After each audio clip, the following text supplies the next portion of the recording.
Bom dia, meu nome é Marcos Silva Machado, eu sou professor na escola Luci Requião de Melo e Silva, que fica na Ilha do Mel, município de Paranaguá, comunidade de Brasília, né? Eu trabalho ali na escola com a questão da uma disciplina que é identidade cultural, né? E eu achei que tem tudo a ver com esse projeto que a gente trabalhou, né? Era uma vez o Brasil. Porque a gente resgatando em rodas de conversa com os alunos, e como eu coloquei, eu tenho essa disciplina para o ensino médio, mas aí como é uma escola pequena, uma escola do campo, de certa forma, por mais que fique na ilha, a gente conseguiu envolver a escola inteira e ali munir eles com conhecimento, e aí eles puderam replicar isso numa roda de conversa e num dia festivo com a comunidade, como vocês vão ver em imagens ali posteriores. Então, a ideia do trabalho, né, é o fandango caiçara, né, a barreado e a pesca da tainha, como um resgate cultural dali, né. A gente, referente ao fandango caiçara, o fandango a gente vai ver que tem em diversos lugares do Brasil. No entanto, o fandango caiçara, ele é típico aqui do litoral do Paraná, né? Pega ali em São Paulo e vai até Santa Catarina, né? Mas aqui no Paraná a gente tem essa questão, né? A gente tem a história dele e o resgate trabalhando com as crianças, né, com os alunos.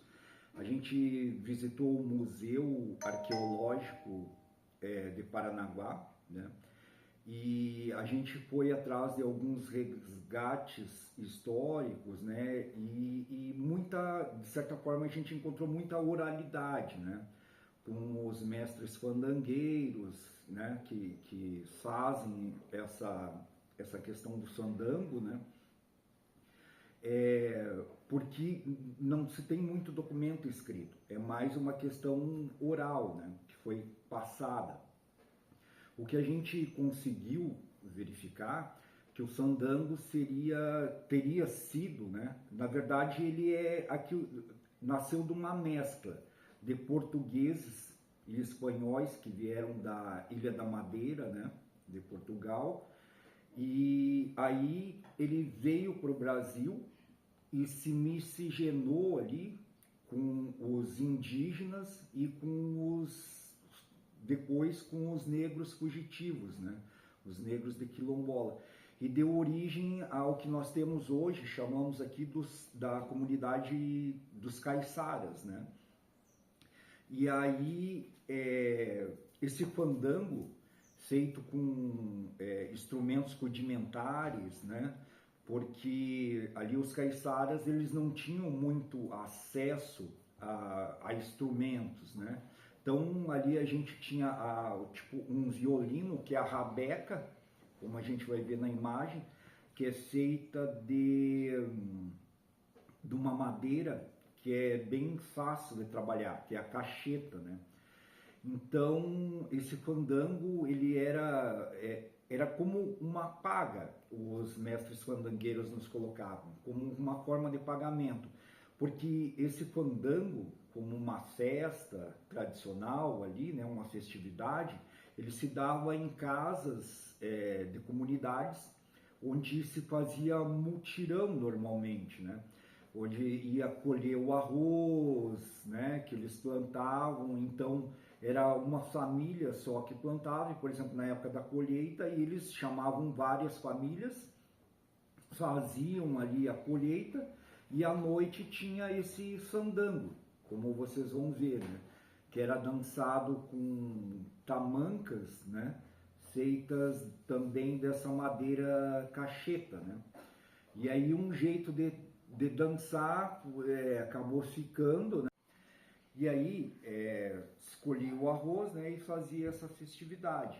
E também o fandango era tocado ali os mestres fandangueiros, quando não estavam fazendo essa questão, também eles faziam a festa do Divino Espírito Santo, ou bandeira do Divino também, que era tradicional aqui do litoral do Paraná, né?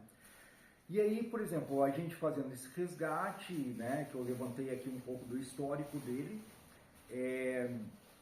com as crianças munidas dessas informações, nós fizemos uma roda de conversa com a comunidade. E foi muito gratificante e muito legal, porque eles se sentiram valorizados pelo histórico deles, pela história, né, de vida, e aí relembrando ali. E aí o barreado acaba entrando também, porque era uma comida típica, né? Ele foi trazido também pelos portugueses ali, de uma região, não tenho certeza se era da Ilha da Madeira, e também era servido nessa festividade, né? Que era depois desses multirões, como eu falei, colheita do arroz, mas também tinha a colheita da mandioca, um mutirão, né, para fazer alguma coisa que aquela família que estava necessitando quisesse. E aí a pesca da tainha também acaba entrando nisso, porque também era um prato típico, né? O típico daqui também é a cambira, né, que é um peixe salgado e defumado.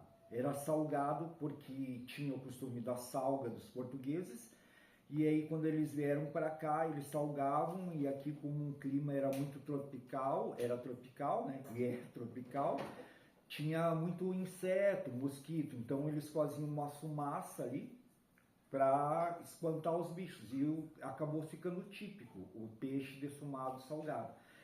E dessa forma, como foi colocado, a gente levantou uma festividade onde fizeram roda de conversa com a comunidade, as pessoas integradas. Isso me lembrou meu tempo de infância, que a minha avó também tinha esse costume, essa prática, né? E aí envolveu ali, foi muito gostoso de ver as pessoas interagindo os avós com os netos, né, que são estudantes, enfim. O projeto foi esse, né? A gente trabalhou e, pelo que eu senti, foi uma sementinha que a gente plantou e vai dar muitos frutos. E essa é a história. Era uma vez o Brasil.